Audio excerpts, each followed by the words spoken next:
Welcome to this edition of Traditions, in which I am going to show you the typical classical way of making vatta korambu.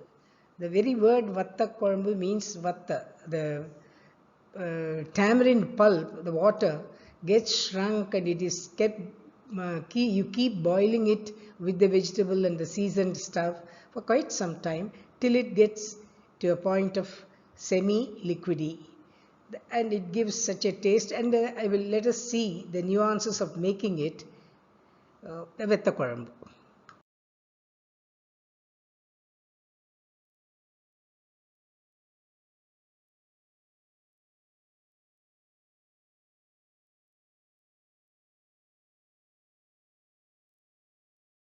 Morning, Induma. What is for preparation today?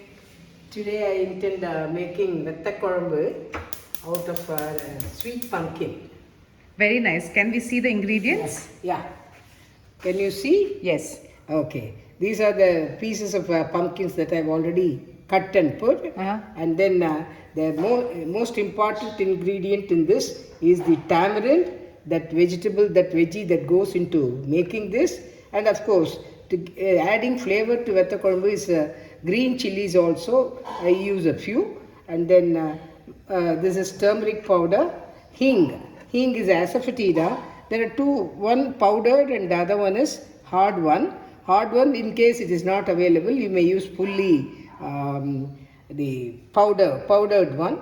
Curry leaves, that is also very, very important, because that is not only good for health, it gives extra flavor to the preparation. Very nice. And salt to taste, that is always invariably one understands.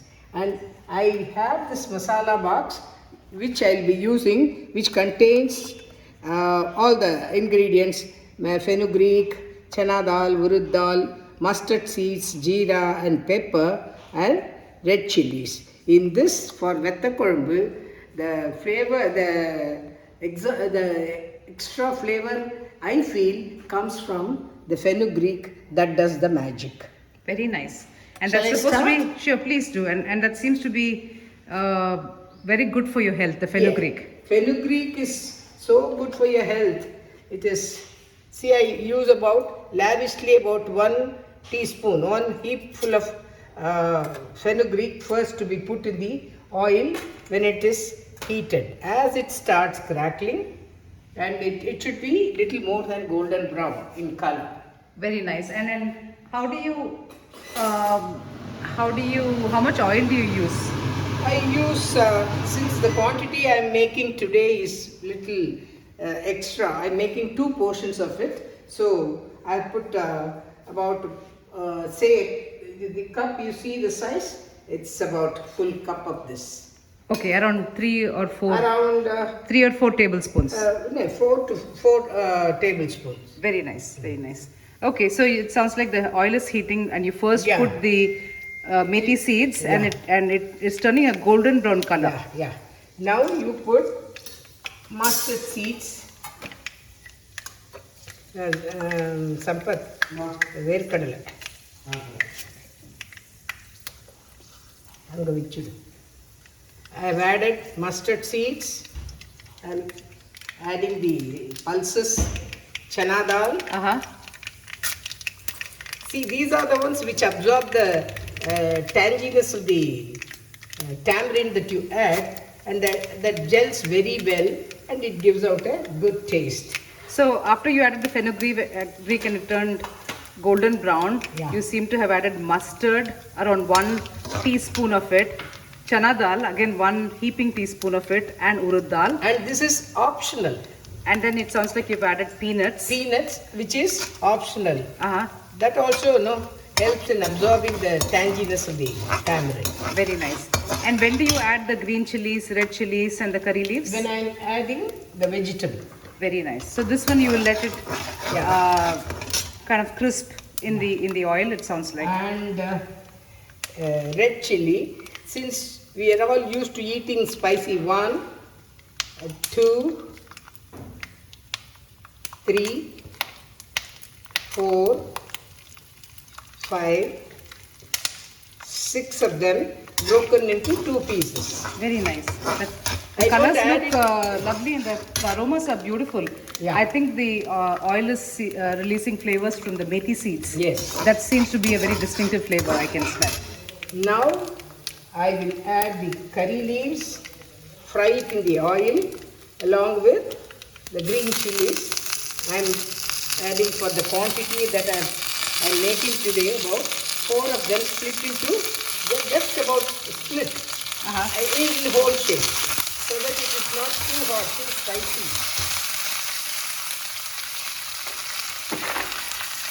Next comes the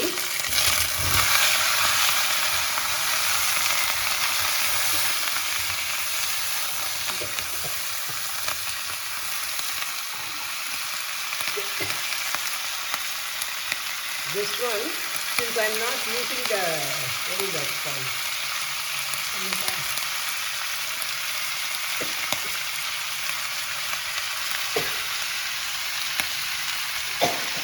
I am adding salt.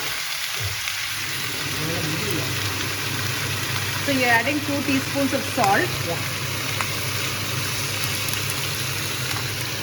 And then it looks like the flavors are very strong.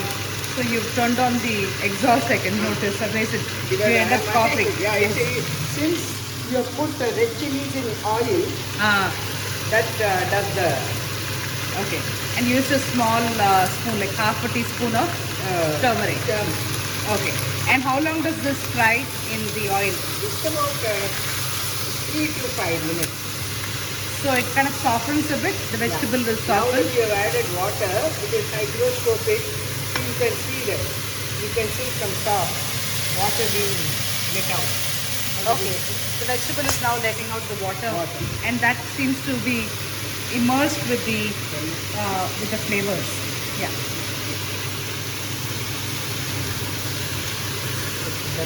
So, so this is sounds. And even that once you put chilies in oil, it gives out that strong smell, no?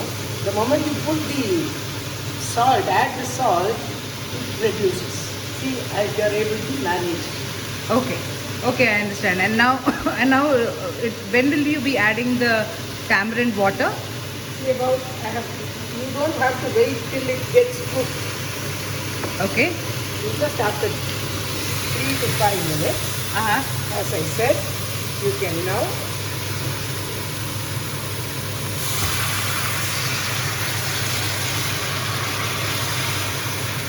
the sizzling sounds are just amazing, and the flavors have, I can already tell that the flavors are going to be really, really nice.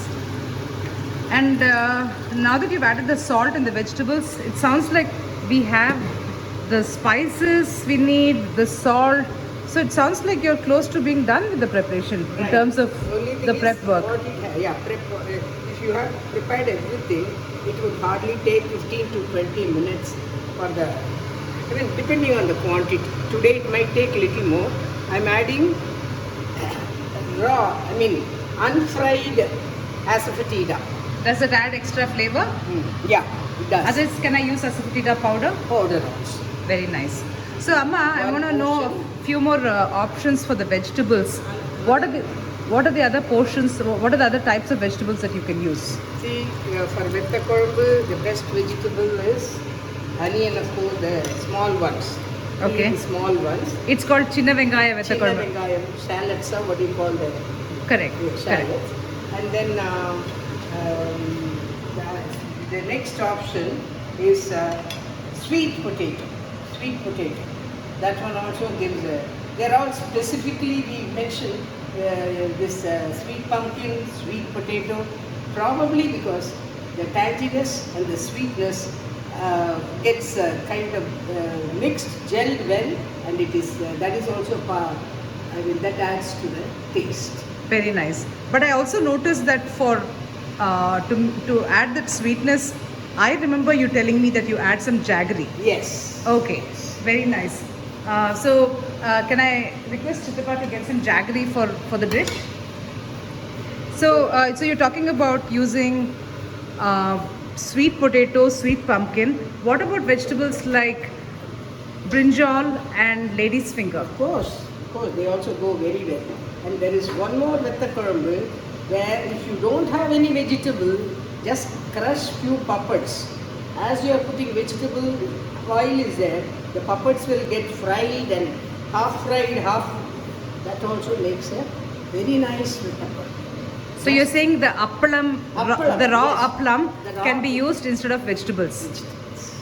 And what about dried vegetables? Do they make a good combination? Dried vegetable like you have, you know what it is called in English, sundekai, manthakali, vettal they call it, manthakali vettal. Manthakali, that's exclusively typical Tamil Nadu. It's a small like pepper like thing, Okay. and that you put about a big lavish 2-3 scoops of manthakali vettal or sundekai.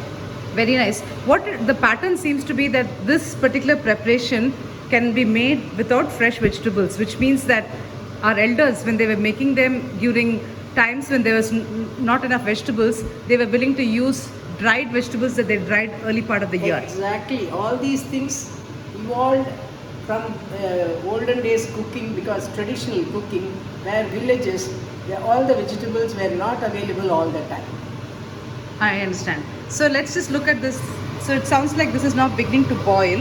And how long will this boil? I think you talk about the tamarind, the smell of the fresh tamarind has to It has to go. yeah, go. Okay. Always, for anything, any liquidy thing we make out of tamarind, that when you boil, say like rasam, sambar, or anything, that initial boiling is a must, because if you add everything, masala, everything just beforehand, the rawness of tamarind will upset the taste. Okay. And so, and I also notice you now have jaggery in your hand. That's roughly 2 teaspoons or tablespoons of jaggery. It looks like. I will. How much are you going to use? I'm going to use this much. That looks like 1 big tablespoon. Big tablespoon. Got it. And you just add it as it's boiling. Yeah. So And- it is almost done. You can do, if you are busy with some other work, you can go ahead and just control the flame. Okay, why don't we come back and at finish time you can just show us the dish as it's done and give us any last tips. Yeah. Thanks, Amma. Amma, it looks like the vettakurambu is now The getting veg- ready for the yeah. finishing touches. Yeah, the vegetable is cooked and the tamarind is boiled. So definitely gonna thicken it. So it is almost done. Now the finishing touch is, vettakurambu means it has to be slightly little more thick in consistency. Uh-huh. This is little kind of watery. Uh-huh. It has to be thickened. You can use rice flour for thickening. Uh-huh. Along with that, you add about 2 tablespoons of sambar powder Uh-huh. and Mix it with water. mix it with water. So it sounds like you're using arsi maav. Yeah, about arsi maavu. Probably you could use even wheat flour. Wheat flour or rice flour. Yeah. And you're just going to pour that into the mixture. Mixture and allow it just about a minute. Just about it gets boiling For a minute or so. for a minute. And the sambar powder, when would you add that? I've already added. Oh, you already, Since towards the end? Yeah. Towards the end, you Yeah. had added around Add sambar powder and then thickener. Okay, I understand. So once the tamarind has, the flavors have mixed in well and The rawness of the tamarind flavors is done, at that point, towards the end of the preparation, you add around 2 teaspoons of sambar powder. 2 heapful. 2 heaping teaspoons of sambar powder, and then you sounds like thickening the final dish Yeah. for the last finishing touches. Yeah. The color looks beautiful and the flavors are really, really amazing. I will show you the thickness of the vettakurambu also. Okay. Consistency. Okay. See, it has started boiling. You can see the little bubbles coming up. Okay, so now it's pretty much done. Yeah. Understood. It is, that thickness is improved, you see. Okay. And so this is pretty much any messages for your grandchildren? Yeah, you would love it, when your taste buds require something tingling, Tangy. tangy, then you could prepare this, because every day eating bland food or thing, it is a big change. It's a big change. And it kind of gives your Tickles your tongue and kind of lots of flavors. Lots of flavors. Yes. Very nice. And what vegetables go well with vettakorumbu? The best combination is potato, the big fry or a small fry.